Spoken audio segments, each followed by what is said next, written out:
تو سر یہ جو مقدمات ہیں کافی سارے 3-4 بڑے سیریس نیچر کے ہیں شائق عثمانی صاحب، کیا آپ کو قانونی طور پر عمران خان کی مشکلات بڑھتی ہوئی نظر آ رہی ہیں؟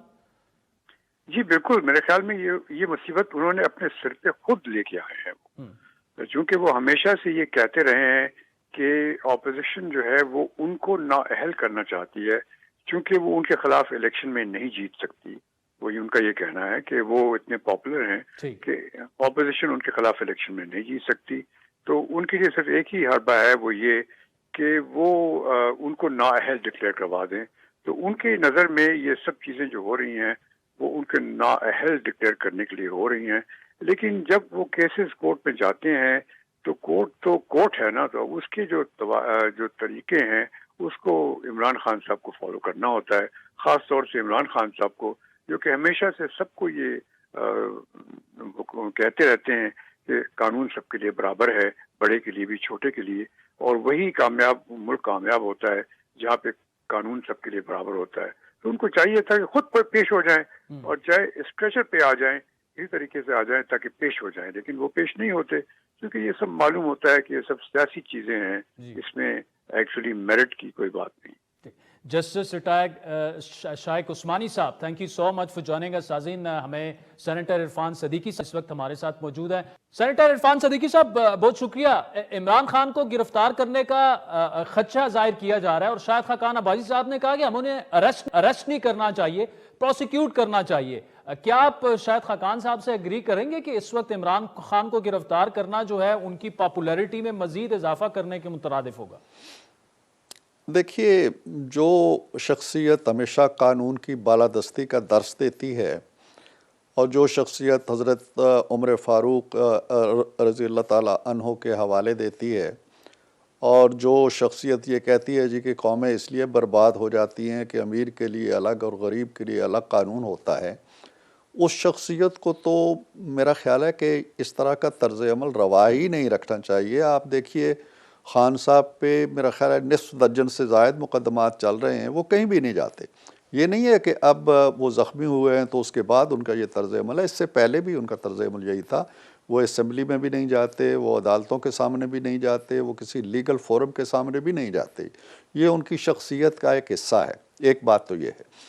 دوسری بات یہ ہے کہ کیا کسی کو گرفتار کرنا چاہیے یا نہیں کرنا چاہیے، یہ کسی فرد کی یا میری یا خاقان صاحب کی، شاید خاقان صاحب کی مرضی پہ منحصر نہیں ہے. اگر قانون کا تقاضا ہے کہ عرفان صدیقی کو گرفتار کیا جائے تو اس لیے نہیں کہ میں عرفان صدیقی ہوں مجھے گرفتار نہ کیا جائے. اگر قانون میں کوئی ایسی چیز ہے، انہوں نے قانون کی خلاف ورزی کی ہے، مقدمہ قائم ہونا ہے اور اس مقدمے کو آگے بڑھانے کے لیے گرفتاری ناگزیر ہے تو ضرور ہونی چاہیے. اگر گرفتاری ناگزیر نہیں ہے اور اس کے بغیر ہی مقدمہ چل سکتا ہے تو چلے. ہم گرفتاریوں کا شوق رکھنے والے لوگ نہیں ہیں. میں تو خود اس مرحلے سے گزرا ہوں خان صاحب کے دور حکومت میں، جو ان کے نزدیک ریاست مدینہ کا دستور تھا. مجھے جس انداز سے گرفتار کیا گیا اور جس انداز سے جیل میں ڈالا گیا وہ ایک الگ کہانی، ہم چھوڑ دیتے ہیں ان چیزوں کو. لیکن یہ نہیں ہے کہ کوئی آب زمزم سے دھلا ہوا ہے اور اس کے کسی کے لباس سے فرشتوں کے پروں کی خوشبو آ رہی ہے اور وہ منزہ ہے ہر چیز سے. اب دیکھیں، کون سا پاکستان کا 22 کروڑ میں شہری ہے جس پہ اس طرح کا کوئی الزام ہو اور وہ ضمانت طلب کر رہا ہو اور عدالت کہہ رہی ہو کہ آؤ اور عدالت رات 9 بجے تک بیٹھی اس کا انتظار کر رہی ہو. یہیں سے آپ دیکھیے نا کہ قانون کا اگر آپ امبیلنس کر دیں گے اور خود عدلیہ اس کے اندر توازن نہیں رکھے گی تو عام آدمی جو مطلوب ہوتا ہے کسی عدالت کو، مطلوب نہیں بھی ہوتا ہے کسی عدالت کو، اسے اٹھا کے ہم لے جاتے ہیں اور اس وقت چھوڑ دیتے ہیں جب ہماری مرضی ہوتی ہے. تو میں یہ کہتا ہوں کہ خان صاحب کو خان صاحب کے حوالے سے، عمران خان کے حوالے سے نہیں، جو وہ خود کلیم کرتے ہیں کہ میں پاکستان کا ایک عام شہری ہوں، اسی حوالے سے دیکھنا چاہیے. جو سلوک ایک عام شہری سے قانون کے مطابق ہونا، وہ سلوک نہیں جو وہ جی بالکل وہی ان کے ساتھ بھی ہونا چاہیے. جی جی وہ نہیں ہونا چاہیے. یہ بتائے گا یہ بتائے گا کہ دیکھیں بالکل قانون سب کے لیے برابر ہے اور کہیں اگر کسی کی گرفتاری بنتی ہے چاہے وہ جو بھی ہو اور جو بھی مقدمہ ہو وہ ہونی چاہیے. لیکن یہ جو سیاسی انتقام کے دعوے کیے جاتے ہیں، سیاسی انتقام کی بو بھی کچھ گرفتاریوں سے آئی پی ٹی آئی کے کچھ رہنماؤں کے، یہ سلسلہ چونکہ جب آپ کے ساتھ ہو رہا تھا تو سرین غلط ہو رہا تھا، لیکن اگر اب اس طرح کا تاثر ابھر رہا ہے تو یہ بھی غلط ہو رہا ہے۔ دیکھیے، پہلے تو موازنہ کرتے ہوئے ہمیں دیکھنا چاہیے کہ کیا وہی کچھ ہو رہا ہے جو ہمارے دور میں ہو رہا تھا؟ کیا کسی پہ ہم نے 10 کلو 50 کلو 20 کلو ہیروئن ڈال کے گرفتار کیا ہے؟ کیا کسی پہ ایفیڈرین کا جھوٹا کیس بنا کے اسے گرفتار کر کے جیل میں ڈالا ہے؟ کیا کسی میں کرایہ داری کے قانون میں کہ تم نے اپنے کرایہ دار کی وہاں پہ وضاحت نہیں کی، کسی اور کے گھر کی، کسی کو ہم نے جیل میں ڈالا ہے؟ ہم نے ہرگز ایسا نہیں کیا۔ ہر ایک پہ جو بھی پکڑا گیا ہے اس پہ کسی نہ کسی نوع کا مقدمہ درج ہوا ہے، باقاعدہ اندراج ہوا ہے۔ وہ دفعات کیا ہیں، وہ ٹھیک لگی ہیں، غلط لگی ہیں، یہ پولیس جانے، قانون کا عمل جانے، عدالتیں جانے، لیکن ہم وہ کچھ بالکل بھی نہیں کر رہے۔ یہ ہزار کہتے رہے انتقامی سیاست ہے، ہم نے کسی پہ وہ مقدمے نہیں بنائے جو ان لوگوں نے بنائے تھے، اور وہ بننے بھی نہیں چاہیے، وہ روایت ختم ہونی چاہیے۔ لیکن جب ہم یہ کھلے بندوں اتنی فراخ قلبی کی بات کرتے ہیں تو کیا پی ٹی آئی کے کسی ذمہ دار نے خان صاحب سے لے کے نیچے تک کسی نے کہا ہے کہ ہم جو کچھ کرتے رہے ہیں وہ غلط ہے؟ وہ غلط تھا اور وہ نہیں ہونا چاہیے، اب بھی نہیں ہونا چاہیے۔ ہم تو یہ کہہ رہے ہیں نا کہ نہیں ہونا چاہیے۔ وہ کسی ایک لمحے یہ کہہ سکتے ہیں کہ ہم پاکستان کے عوام سے، ہم پی ایم ایل این سے، ہم عدلیہ سے، ہم سماج سے، ہم معاشرے سے، ہم تمام ذمہ دار طبقوں سے معافی کے خواستگار ہیں کہ ہم نے زیادتی کی تھی، ہم نے ظلم کیا تھا کچھ لوگوں پہ۔ ویسے صدیقی صاحب وہ تو آن کرنا تو معافی مانگنا تو دور کی بات ہے، ابھی تو وہ کہہ رہے ہیں کہ یہ سب کچھ تو جنرل باجوہ کروا رہے تھے، ان کے انڈر تھا نیب بھی، اور ساری یہ گرفتاریاں پورا سارا وہ کروا رہے تھے۔ دیکھیں نا، اگر ایسا ہی تھا تو یہ تو بہت بڑے انقلابی لیڈر تھے نا، یہ تو ریاست مدینہ کے امیر المومنین ہونے کا دعویٰ کرتے تھے نا۔ جس آن جنرل باجوہ اس طرح کی زیادتی کر رہے تھے یا اس طرح کا ظلم کر رہے تھے یا کسی بے گناہ کو پکڑ رہے تھے اور نام ان کے آ رہا تھا، تو یہ اگلے دن اتنا تو کہہ دیتے کہ یہ میں نے نہیں کیا۔ آج وہ کہہ رہے ہیں جب اقتدار سے محروم ہو گئے، وہ تو آخری لمحے بھی جنرل باجوہ کو تا عمر آرمی چیف بنا رہے تھے، تب انہیں خیال نہیں آیا کہ یہ کیا کچھ کرتے رہے اور میں کیا کرنے جا رہا ہوں۔ تو یہ باتیں نہیں ہے۔ میرا خیال یہ ہے کہ عمران خان صاحب اگر سیاست کے اندر رہنا چاہتے ہیں، اگر تہذیب کی جو ہماری قدریں ہیں اور روایات ہیں اور اخلاقیات ہیں ان کا کوئی احترام ہے ان کے دل میں، تو وہ کھلے دل سے کہہ دیں کہ ہم نے بہت زیادتیاں کی، ہم نے بہت ظلم کیا، ہم نے لوگوں کو پکڑوایا، ہم نے اداروں کو استعمال کیا، ہم نے نیب کو استعمال کیا، ہم نے غلط کیا۔ یہ سلسلہ اب ختم ہونا۔ جب میرا خیال ہے کہ پھر موجودہ حکومت ہو تو وہ 1000 دفعہ سوچے گی، کسی پہ جائز مقدمہ بھی یہ بن رہا ہے تو پکڑنے سے پہلے۔ لیکن اگر وہ نازاں ہیں کہ ہم نے ٹھیک کیا، ہم نے یہ پنکھا اتار کے بھی ٹھیک کیا، ہم نے امریکہ میں جا کے اعلان کیا کہ ہمیں گھر پہنچنے دو، میں اس کا پنکھا اتاروں گا، میں اس کا اے سی اتاروں گا، میں اس کو چٹائی پہ ڈالوں گا، میں اس کو رلاؤں گا، یہ آپ کا منشور تھا۔ آج آپ کو وہ جو میں نے ایک شعر پچھلے دنوں جو چلا ہے، عام ہوا ہے کہ فصل کانٹوں کی ہر ایک کھیت میں بوتے کیوں ہو، اور جب کاٹنا پڑتی ہے تو روتے کیوں ہو۔ یہ فصل ان لوگوں نے بوئی ہے۔ یہ صدیقی صاحب آپ نے بالکل بھجوایا بھی تھا، میسج بھی کیا تھا اور اسی وقت ہم نے پڑھ لیا تھا۔ یہ بتائیے گا کہ اس وقت ایک اور تاثر ابھر رہا ہے کہ حکومت جو ہے وہ انتخابات سے دور بھاگ رہی ہے، اور اس کی وجہ یہ بتائی جاتی ہے کہ جی گراؤنڈ پر جو ہے مقبولیت کافی کم ہو چکی ہے، مسلم لیگ نون کی بھی، پی ڈی ایم کی، کافی جماعتوں کی۔ اب آئین کے تحت تو 90 روز میں انتخابات کروانے چاہیے اور ہر صورت ہونے چاہیے صدیقی صاحب۔ دیکھیے، یہ تو نہیں کہا جا سکتا کہ کس کی، میں نے پچھلے جن الیکشن کو خان صاحب سمجھتے ہیں کہ ان کی مقبولیت کا بہت بڑا ثبوت تھے، میں نے ان کو بھی جائزہ لیا ہے۔ 3 سیٹوں پہ جو یہاں پہ پنجاب میں الیکشن ہوئے تھے قومی اسمبلی کے، اس میں ایک میں ان کی جماعت ہار گئی تھی، 2 میں خان صاحب خود کھڑے تھے اور وہ پی ایم ایل این کے کینڈیڈیٹ سے جیت گئے تھے، اور خان صاحب کے ووٹ تھے 1,90,000 اور پی ایم ایل این کے کینڈیڈیٹ جو دونوں تھے ان کے تھے 1,50 اور 1,60 کے درمیان، یہ فرق تھا۔ اب حالت کیا تھی کہ پنجاب میں ان کی اپنی حکومت تھی، ڈسکا کے سارے کیریکٹر موجود تھے اپنی جگہ، خان صاحب روزانہ صبح و شام تقاریر کر رہے تھے، جلسے جلوس، پوری انتخابی مہم تھی ان کی، ہماری طرف سے کچھ بھی نہیں تھا۔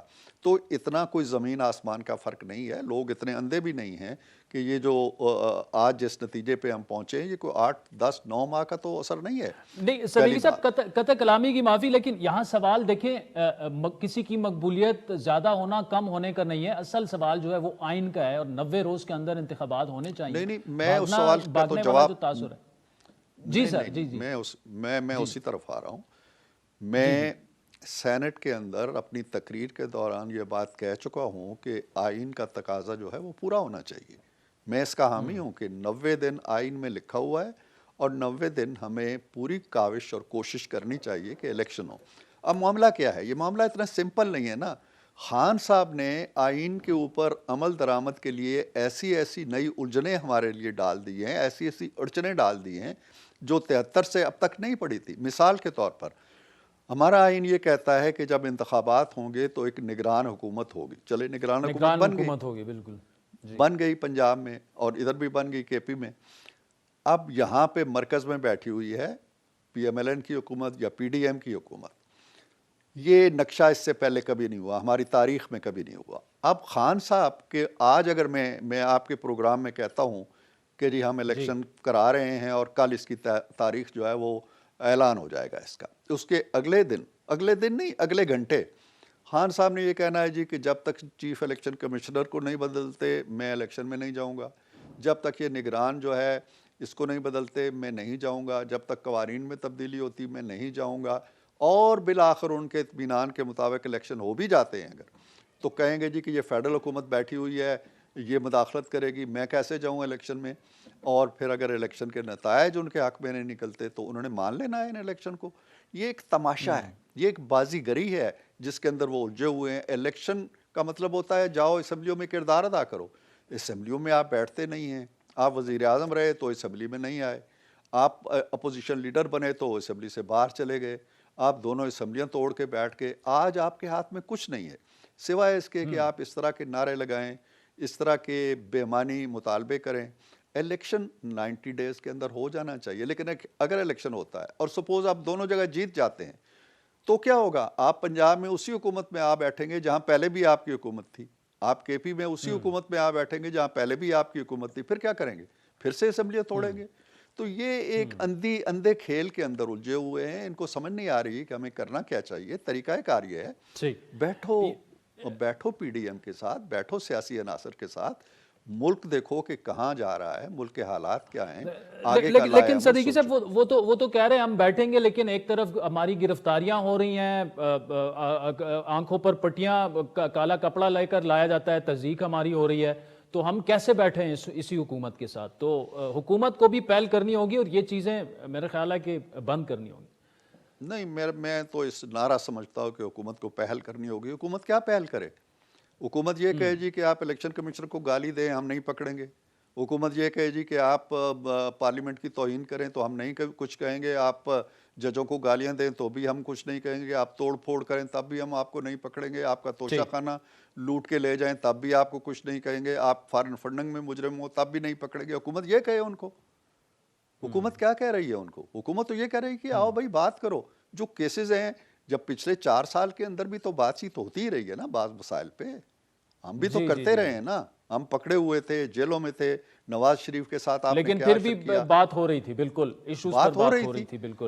بالکل. اچھا یہ صدیقی صاحب ایک دیکھیں آج منی بجٹ پیش کیا گیا، سیلز ٹیکس بڑھ چکا ہے، کچھ آئٹمز پر جو ہے 17 سے 25% تک اب جی ایس ٹی لگے گی. مہنگائی کے ایک اور طوفان اور مجبوری ہے، آئی ایم ایف کی شرائط پوری کرنی ہے.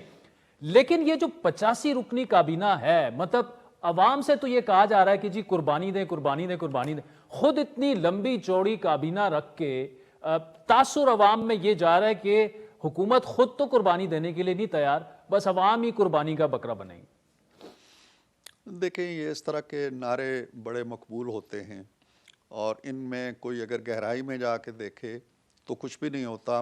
آپ کو شاید معلوم نہ ہو کہ ان جو سو کالڈ وزراء ہیں، وزراء تو اتنے ہی ہیں جو چند گنتی کے ہوتے ہیں، 2 درجن کے قریب ہوں گے. ایسے پی ایمز ہیں زیادہ اور وہ ان میں سے بیشتر کی کوئی تنخواہیں نہیں ہیں، کوئی تنخواہ نہیں لے رہے وہ اور نہ وہ لینا چاہتے ہیں. اور جو وزراء ہیں ان کی تنخواہوں پر بھی کٹ لائیں گے. لیکن کیا گاڑیاں سٹاف آفیسز اس پر بھی خرچ آتا ہے؟ بہت سے لوگ میں جانتا ہوں ذاتی گاڑیاں استعمال کر رہے ہیں. لیکن میں یہ کہہ رہا ہوں